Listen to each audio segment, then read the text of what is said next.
போன வாரம் வந்து அரோராக்கும், ரம்யாக்கும், சுபிக்ஷாவுக்கும் ஒரு விஷயம் சொன்னாரு. அரோராவுக்கு மெயினா சொன்னாரு. நீங்க இன்னும் விளையாட ஆரம்பிக்கல. எல்லாரையுமே வந்துட்டு அண்ணன், தம்பி, அக்கா, தங்கச்சின்னு பார்க்கக்கூடாது. எல்லாரும் முதுகுல குத்த தான் செய்வாங்க. நீங்க தெளிவா விளையாடணும்னு சொன்ன விஜய் சேதுபதி அண்ணா. ஏன் வந்து பார்வதி உன்ன வச்சு எல்லாரும் கேம் பண்றாங்க. உன்னைய கூட சேர்த்துக்கிட்டதே வந்துட்டு உன்னைய அடிக்கிறதுக்கு தான் அப்படின்னு ஏன் எந்த ஹிண்ட்டுமே குடுக்கல? குடுக்க மாட்டாங்க. ஏன்னா அவங்களுக்கு ஷோ போணும். ஷோ வந்து டிஆர்பி ஏறணும்னா, மெஜாரிட்டி வைஸா இவங்க அவங்கள அடிக்கிறாங்க. ஆனா அந்த குரூப்ப பத்தி மக்கள் கிட்ட பேசினாரு.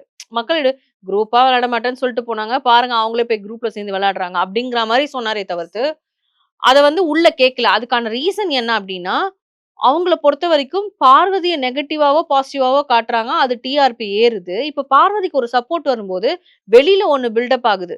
ஓகே. சாண்ட்ரா இவங்கலாம் என்னதான் கேம் விளையாடுனாலும் பார்வதிக்கு சப்போர்ட்டா இருக்காங்க. மெஜாரிட்டில ஒரு அளவுக்கு ஈக்குவல் பண்றாங்க. அப்போ அந்த இடத்துல பார்வதிக்கு ஒரு ஹை பொசிஷன் மாரி வருது. ஆப்போசிட் டீமுக்கு வந்து அது இதுவாகுது. இப்ப ஆப்போசிட்டோட டீமோட அந்த முகத்த எடுத்துட்டு வரணும்னா, இந்த குரூப் தேவ. ம், ம். அதனால குரூப் பெர்ஃபார்மன்ஸ் பண்றாங்க. ஆனா அது ஓவர் பெர்ஃபார்மன்ஸா பண்றாங்க சாண்ட்ரான்னு நான் சொல்றேன். ஓவர் பெர்ஃபார்மன்ஸ் பண்ணி, அந்த இடத்துல சபரிய வந்து அந்த பிரஷ் விஷயத்துல குற்றவாளியா அப்படி நிக்க வச்சு, அந்த மாரி பண்ணதெல்லாம் வந்து அதுதான் எனக்கு புரியல. அந்த பிரஷ் விஷயத்துல குற்றவாளியான சபரி ஏன் வந்து பார்வதி அடிக்கும்போது உங்க கண்ணுக்கு அவர் குற்றவாளியா தெரியல?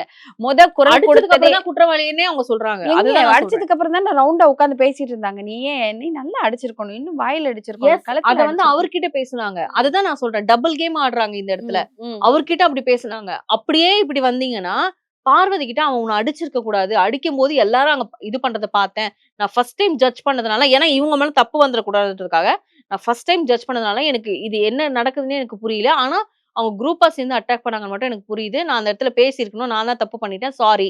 இப்படிங்கிறத பார்வதி கிட்ட சொல்லி தான் அவங்க கான்வர்சேஷனே ஸ்டார்ட் பண்றாங்க. குரூப்குள்ள கொண்டு வரதுக்கு.